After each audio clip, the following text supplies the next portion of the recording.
Okay, so yesterday what we saw, the human alimentary canal. In that what we saw first, how the food is getting ingested into our mouth, and then from there it is being chewed, it is made into a uniform paste by the use of saliva. Saliva is secreted by what? Salivary glands, which secrete the enzyme salivary amylase, which breaks down the carbohydrate part, okay, or glucose. Then it goes into smaller and smaller pieces, small parts into the stomach. It does not go directly like a flood. It does not, the food does not get flooded into the stomach. It goes slowly in small parts. It goes through the esophagus. Okay. And what is mixing the food with the saliva? What is the organ that is mixing the food with the saliva? Muscular tongue. Tongue itself. He has mentioned muscular means it has some muscles which are connected here, which throw it here and there. Okay, कभी इधर से चबाते, कभी इधर से चबाते, right side से, कभी left side से, and we try to make it uniform and try to make it in small particles, as small particles as possible. इसलिए बोलते ना 32 times we have to chew. तो उससे क्या होता, 32 टाइम्स अगर उसको चीव करेंगे कोई भी फूड आइटम को, तो it will be very small particles and it will all be uniform. And वैसा करने से क्या होगा कि हम खाना कम खाते, ठीक है, इसलिए हमारा वेट जो है ना बराबर रहता. अब खाना ज़्यादा खाए तो क्या होता, ओबेसिटी आने के चांसेस हैं. सो जो लोग वज़न कम करने की कोशिश करते रहते हैं उनको क्या बोलते कि खाना आप जितना खाना है खाओ, मगर हर ने वाले को every morsel you should chew 32 times, ये बोला जाता. ठीक है. अब जब 32 टाइम्स, जनरली देखो 15-20 टाइम्स तो होता. जनरली जो हम खाना खाते, सॉफ्ट से सॉफ्ट भी अगर खाएंगे, हार्ड से हार्ड भी अगर हम चीज़ खाएंगे, तो it will be 15 to 20 times, not more than that. But 32 times अगर करेंगे तो it will be completely small particles and it will be completely uniform, और फिर it will be semi-liquid, semi-fluid it will be. It can easily pass through the esophagus. Then from the mouth the food is taken in the to the stomach through food pipe or esophagus. The stomach is a large organ which expands when food enters it. अब esophagus के through जब food enter हुआ stomach में, तो वो expand हो गया. Expand होने के बाद the muscular walls of the stomach help in mixing the food thoroughly with more digestive juices. Digestive juices रहते stomach में which allow it to mix properly. जैसे mix कैसे होता, for example कभी आप ये देखें, क्या बोलते हैं, रूफ पे कभी छत वगैरह डालते वक्त जैसा मटेरियल मिक्स करते, cement, concrete and your sand, कैसा मिक्स करते, how they make it uniform, वैसा मिक्स होके यूनिफॉर्म होता. अब तो मशीन्स आए, पहले लोग क्या करते थे, उसका ढेर लगाते थे, और ढेर लगा के जो है ना वो फावड़ा रहता ना, फावड़े से they use to mix it, पानी डाल के, ठीक है. तो they would try to make it uniform.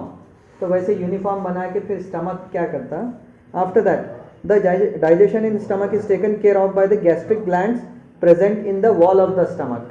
Stomach के वॉल में गैस्ट्रिक ग्लैंड्स हैं, ठीक है. These release hydrochloric acid, comma, ये गैस्ट्रिक ग्लैंड्स क्या करते हैं, हाइड्रोक्लोरिक एसिड रिलीज करते. उसके अलावा क्या करते, protein digestive enzyme called pepsin. Hydrochloric acid भी रिलीज कर रहे हैं और पेप्सिन भी रिलीज कर रहे हैं. हाइड्रोक्लोरिक एसिड किसके लिए, पूरे फूड मटेरियल को ब्रेक डाउन करने के लिए स्मॉलर पार्टिकल्स में, और पेप्सिन किस लिए, प्रोटीन्स को सिंथेसाइज करने के लिए. And mucus, hydrochloric acid, protein, digestive enzyme called pepsin, and mucus. Protein, digestive enzyme, pepsin, and mucus. The hydrochloric acid creates an acidic medium which facilitates the action of enzyme pepsin. Pepsin को work करने के लिए एक acidic medium provide करता हो, so that pepsin can properly synthesise the protein present in the food material. Food material जो भी आया अब स्टमक में, उसको उसमें से प्रोटीन निकाल के अलग कर लेना और उसको अकॉर्डिंगली ब्लड में अब्जॉर्ब होने के फॉर्म में लेके जाना, उसको ब्रेक करके और उसके मॉलिक्यूल्स को. ये काम कौन करते हैं? पेप्सिन का. ठीक है. कौन से मीडियम में? Acidic medium created in the stomach by the hydrochloric acid. ठीक है, ये याद रखना. उसके बाद what other functions do you think is served by the acid? Acid क्या करता? बैक्टीरियाज को मार देता. पेट में जो भी बैक्टीरियाज वगैरह होंगे, पहले से प्रेजेंट कोई भी मटेरियल होगा तो उसकी वजह से, सड़न की वजह से बैक्टीरिया वगैरह कुछ भी होगा, बैक्टीरिया फंगस अगर होने लगा होगा तो उसको मार देता हूँ एसिड. ठीक है. नेक्स्ट,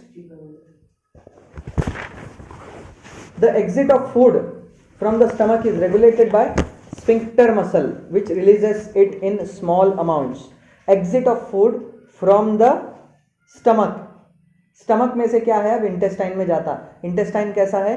बिल्कुल ऐसे कॉइल के जैसा शेप है उसका. तो इतने से स्पेस में, इतनी सी स्पेस में वो बहुत ज़्यादा लेंथ इंटेस्टाइन की प्रेजेंट है. You can see there how the small intestine and large intestine are present there. ठीक है.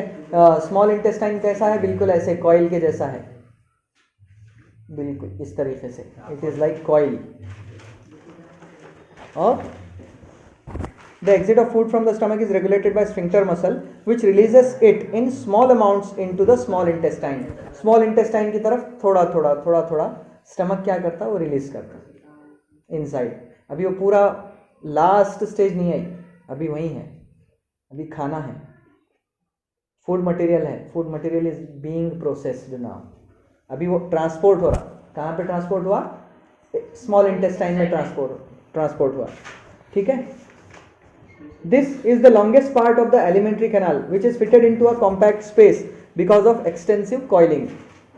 अब देखो, इंटेस्टाइन को आप ऐसा बड़ी लेंथ में नहीं कर सकते थे, नहीं रह सकता था क्योंकि स्पेस बहुत कम थी. वहाँ से फिर एक्सक्रीटरी सिस्टम को स्पेस इतनी थी, तो क्या करे कि जो ये है अपने इंटेस्टाइन है, small intestine, it is coiled like this. Pipe एक के ऊपर एक ऐसा कॉइल हो गया तो कैसा लगता?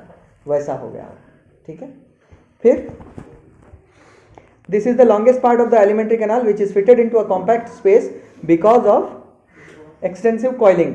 The length of the small intestine differs in various animals depending on the food they eat. Herbivores eating grass need a longer small intestine to allow cellulose to be digested. Meat is easier to digest, hence carnivores like tigers have shorter small intestine. हम लोगों की भी जो intestine है, even though alimentary canal में सबसे बड़ी चीज है वो, but it is small as compare to the small intestine of the herbivores. जो घास खाने वाले जो प्राणी हैं, पशु हैं या जानवर हैं, उनके इंटेस्टाइन, स्मॉल इंटेस्टाइन से हमारी इंटेस्टाइन, हमारी स्मॉल इंटेस्टाइन, ह्यूमंस की स्मॉल इंटेस्टाइन छोटी रहती है. क्योंकि वो लोग क्या करते हैं? सेल्यूलोज को ब्रेक करने के लिए फिर से रिगरगेट करते हैं, उसको जुगाली करते हैं, उसकी फिर से स्टमक में से निकाल के जो है ना, फिर वो जुगाली करते, फिर वापस भेजते. ठीक है. Small intestine is the site of complete digestion of carbohydrates, proteins and fats. Small intestine is the site of complete digestion of the carbohydrates, proteins and fats. It receives secretion of the liver and pancreas for this purpose. ये interesting, ये important है. Secretion of the liver and pancreas for digesting the proteins, carbohydrates and fats. The food coming from the stomach is acidic and has to be made alkaline. अब देखो, intestine में अगर acid गया तो क्या होता? It could harm the lining of the intestine. ठीक है. इंटेस्टाइन क्या है? वो भी तो एक मस्कुलर ऑर्गन है ना. अगर वहाँ पे एसिड गया तो acid could harm the intestine, so it is better to make the medium alkaline now. ठीक है. तो उसके लिए क्या करते? Food coming from the stomach is acidic and has to be made alkaline, for the pancreatic enzymes to act. Pancreatic enzymes जो हैं उसको फिर दूसरे फॉर्म में और स्मॉलर फॉर्म में कन्वर्ट करने के लिए प्रेजेंट रहते, तो उसके लिए क्या करना पड़ता, अल्कलाइन फॉर्म में कन्वर्ट करना पड़ता। अब उसको अल्कलाइन फॉर्म में कन्वर्ट करने के लिए, अल्कली बोले तो बेस, एसिड और बेस रहते हैं ना, दो टाइप्स रहते हैं, एक एसिड रहता है एक बेस रहता है, और एक न्यूट्रल। न्यूट्रल बोले तो सॉल्ट्स, जनरली सॉल्ट्स न्यूट्रल रहते हैं। ओके, तो एक एसिडिक मीडियम एक बेसिक मीडियम। बेसिक मीडियम में अगर वो mixed with soluble with water है तो